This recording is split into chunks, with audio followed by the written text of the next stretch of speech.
ನಂಬಿಕೆ ಇಲ್ಲ ಸರ್. ಚನ್ನಗಿರಿ ಬಗ್ಗೆ ಹೇಳ್ತಾ ಇದ್ರು, ಅದೇನೋ ಚಡ್ಡಿ ಪಂಚೆ. ಯಾಕಂದ್ರೆ ನಮ್ದು ದಾವಣಗೆರೆ, ನಮ್ದು ಹಾಗಾಗಿ ಆ ಭಾಷೆ, ಆ ಜನ, ಆ ಹಳ್ಳಿ. ಯಾಕಂದ್ರೆ ನಮ್ದು 130 ಮನೆ ಇರೋಂಥ ಒಂದು ಗ್ರಾಮ. ಎಂಥ ಅನಾಗರಿಕ ಪ್ರದೇಶ ಅಂತಂದ್ರೆ ಊರಿಗೆ ನಾನೇ ಮೊದಲು SLC ಪಾಸ್ ಆದನು ಅವತ್ತಿನ ಕಾಲದಲ್ಲಿ. ಅಂಥ ಪ್ರದೇಶದಿಂದ ಬಂದ.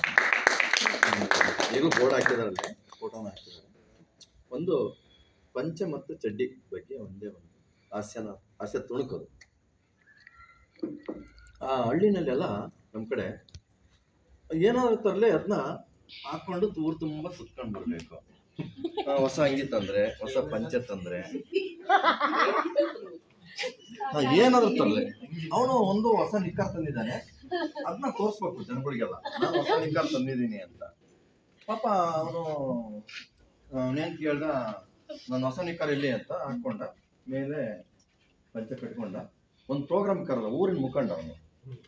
ಆಗ ಅಲ್ಲಿ ಅವನು ಉದ್ದೇಶ ಏನು, ಮೇಲೆ ಪಂಚೆ ಇದೆ, ಒಳಗೆ ಹೊಸ ಚಡ್ಡಿ ಇದೆ.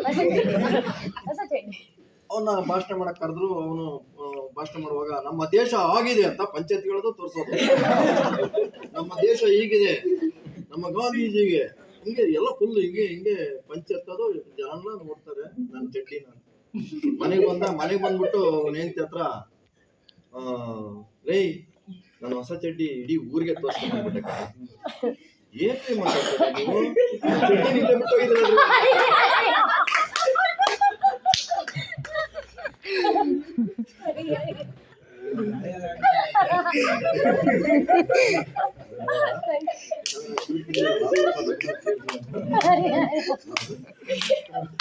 ಇದು ಕಣ್ಮುಚ್ಚದ